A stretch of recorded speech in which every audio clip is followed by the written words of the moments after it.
1916 में तिलक व Annie Besant द्वारा होम रूल आंदोलन चलाया गया, जिससे सरकार दबाव में आई तथा 20 अगस्त 1917 को तत्कालीन भारत मंत्री मॉन्टेग्यू ने अगस्त घोषणा की। अगस्त घोषणा के आधार पर ही 1919 में मॉन्टेग्यू चेम्सफोर्ड सुधार आया, जो 1921 में लागू हुआ तथा इस अधिनियम में 10 वर्ष बाद एक आयोग के गठन वे समीक्षा करने का प्रावधान था।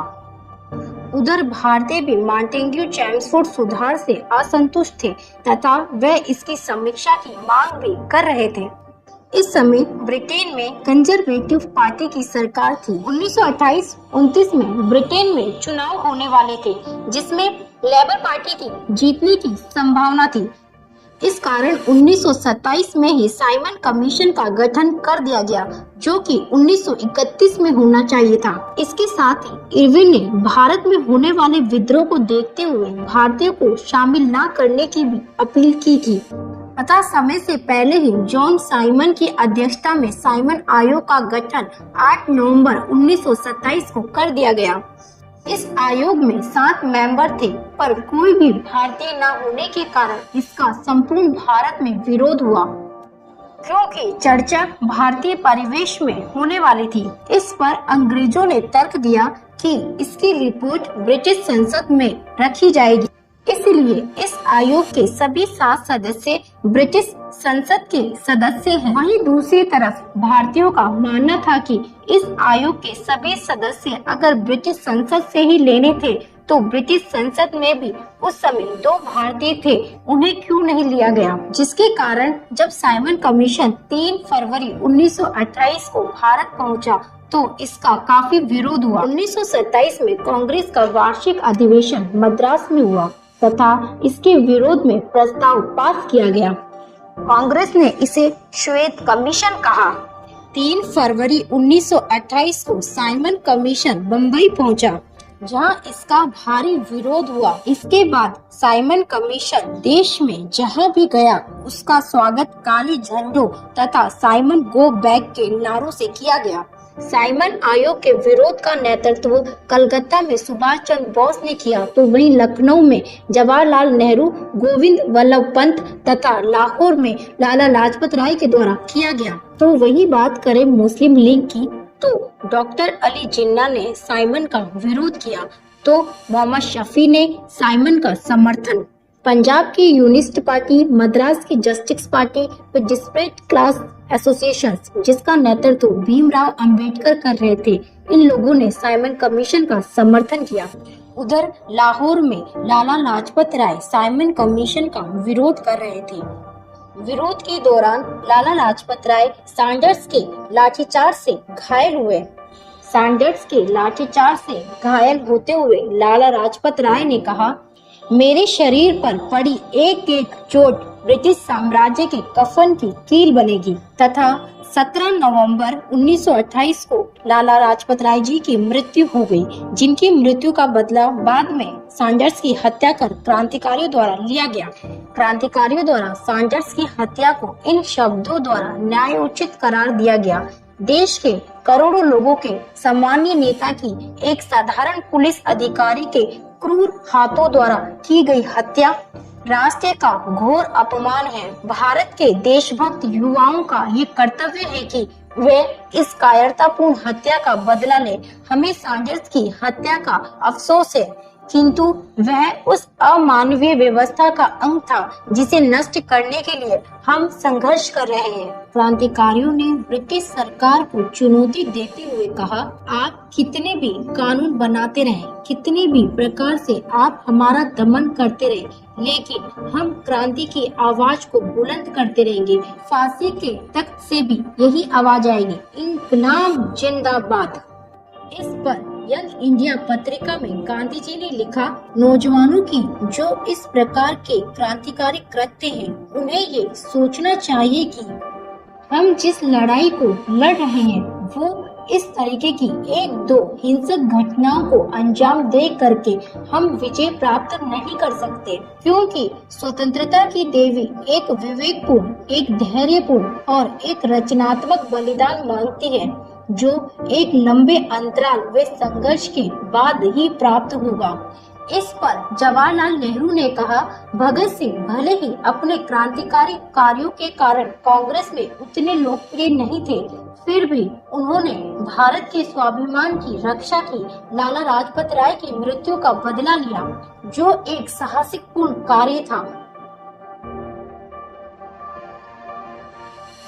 साइमन कमीशन के आगमन का जिस तरीके से संपूर्ण भारत में विरोध हुआ, उसे देखते हुए उस समय के भारत सचिव लॉर्ड बिरकनहैम ने भारतीयों को ऐसा संविधान बनाने की चुनौती दी जिस पर सभी भारतीय सहमत हो। भारतीयों ने ये चुनौती स्वीकार की और मोतीलाल नेहरू जी की अध्यक्षता में नेहरू रिपोर्ट तैयार की गई। इस रिपोर्ट में जहां एक तरफ डोमिनियन स्टेट व मौलिक अधिकारों की मांग की गई, तो वहीं दूसरी तरफ सांप्रदायिक निर्वाचन को हटाने की बात भी कही गई थी। पर कांग्रेस के कुछ नेता डोमिनियन स्टेट की जगह पूर्ण स्वराज के समर्थक थे, तो वहीं मुस्लिम लीग ने सांप्रदायिक निर्वाचन को हटाने का प्रावधान होने के कारण नेहरू रिपोर्ट का समर्थन नहीं किया। सभी पार्टियों की सहमति न बनने के कारण नेहरू रिपोर्ट असफल रहा। पर नेहरू रिपोर्ट के रूप में देश के भावी संविधान की रूपरेखा का निर्माण राष्ट्रवादी नेताओं की एक महत्वपूर्ण उपलब्धि थी। नेहरू रिपोर्ट के विरोध में जिन्ना ने अपनी 14 सूत्रीय मांग रखी, जिसे कांग्रेस ने स्वीकार नहीं किया, क्योंकि इसमें केवल मुसलमानों के हित की बात थी। जिन्ना ने आगे चल करके अपनी ये 14 सूत्रीय मांगे गोलमेज सम्मेलन में रखी। 1928 में कांग्रेस का वार्षिक अधिवेशन मोतीलाल नेहरू जी की अध्यक्षता में कलकत्ता में हुआ। इस अधिवेशन में नेहरू रिपोर्ट को स्वीकार कर लिया गया, लेकिन कांग्रेस के युवा नेतृत्व मुख्यतः जवाहरलाल नेहरू, सुभाष चंद्र बोस एवं सत्यमूर्ति ने डोमिनियन स्टेट औपनिवेशिक स्वराज को कांग्रेस द्वारा अपना मुख्य लक्ष्य घोषित किए जाने पर गहरा असंतोष व्यक्त किया, क्योंकि कांग्रेस के युवा वर्ग का मानना था कि रिपोर्ट में डोमिनियन स्टेट की मांग स्वतंत्रता प्राप्ति की दिशा में एक नकारात्मक कदम है।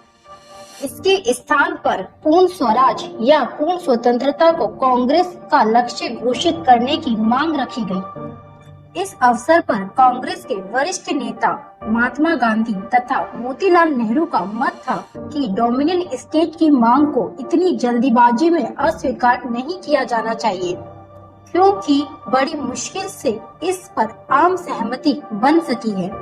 पर बाद में युवा नेताओं के दबाव के कारण कांग्रेस ने यह प्रतिबद्धता जाहिर की कि डोमिनियन स्टेट पर आधारित संविधान को सरकार ने यदि 1 वर्ष के अंदर पेश नहीं किया, तो कांग्रेस न केवल पूर्ण स्वराज को अपना लक्ष्य घोषित करेगी, बल्कि इस लक्ष्य की प्राप्ति हेतु वह सविनय अवज्ञा आंदोलन भी प्रारंभ करेगी।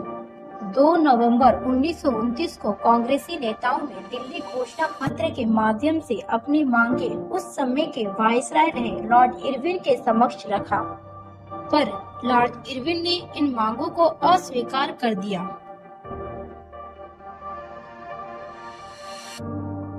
दिसंबर 1929 में भारतीय राष्ट्रीय कांग्रेस का वार्षिक अधिवेशन तत्कालीन पंजाब प्रांत की राजधानी लाहौर में हुआ। इस अधिवेशन का अध्यक्ष जवाहरलाल नेहरू जी को चुना गया। इस ऐतिहासिक अधिवेशन में कांग्रेस के पूर्ण स्वराज का घोषणा पत्र तैयार किया तथा इसे कांग्रेस का मुख्य लक्ष्य घोषित किया गया। इसके साथ ही इस अधिवेशन में गोलमेज सम्मेलन का बहिष्कार करने तथा सविनय अवज्ञा आंदोलन को प्रारंभ करने की पूर्ण रणनीति तैयार की गई और 26 जनवरी 1930 का दिन पूरे राष्ट्र में प्रथम स्वतंत्रता दिवस के रूप में मनाने का निश्चय किया गया। 31 दिसंबर 1929 की अर्धरात्रि को इंकलाब जिंदाबाद के नारों के बीच रावी नदी के तट पर भारतीय स्वतंत्रता का प्रतीक तिरंगा झंडा फहराया गया। 26 जनवरी 1930 को पूरे राष्ट्र में जगह जगह सभाओं का आयोजन किया गया। जिनमें सभी लोगों ने सामूहिक रूप से स्वतंत्रता प्राप्त करने की शपथ ली। 1929 व 30 में विश्वव्यापी आर्थिक मंदी तथा इन सभी कारणों के कारण सविनय अवज्ञा आंदोलन की पृष्ठभूमि तैयार हुई। गांधी जी ने यंग इंडिया में एक लेख प्रकाशित कर सरकार के समक्ष 11 सूत्रीय मांगे रखी। इन मांगों को स्वीकार या अस्वीकार करने के लिए उसे 31 जनवरी 1930 तक का समय दिया गया, पर सरकार द्वारा इन मांगों के संबंध में कोई सकारात्मक उत्तर न मिलने के कारण गांधी जी ने सविनय अवज्ञा आंदोलन की घोषणा की। घोषणा करते हुए गांधी जी ने कहा, हमने घुटने टेक कर रोटी मांगी थी, बदले में पत्थर मिला। गांधी जी ने नमक के मुद्दे को सविनय अवज्ञा आंदोलन का केंद्रीय मुद्दा बनाने का निश्चय किया, तो फिर शुरू हुआ सविनय अवज्ञा आंदोलन। इसी तरीके की महत्वपूर्ण जानकारियों के लिए मेरे चैनल को लाइक, शेयर और सब्सक्राइब करें।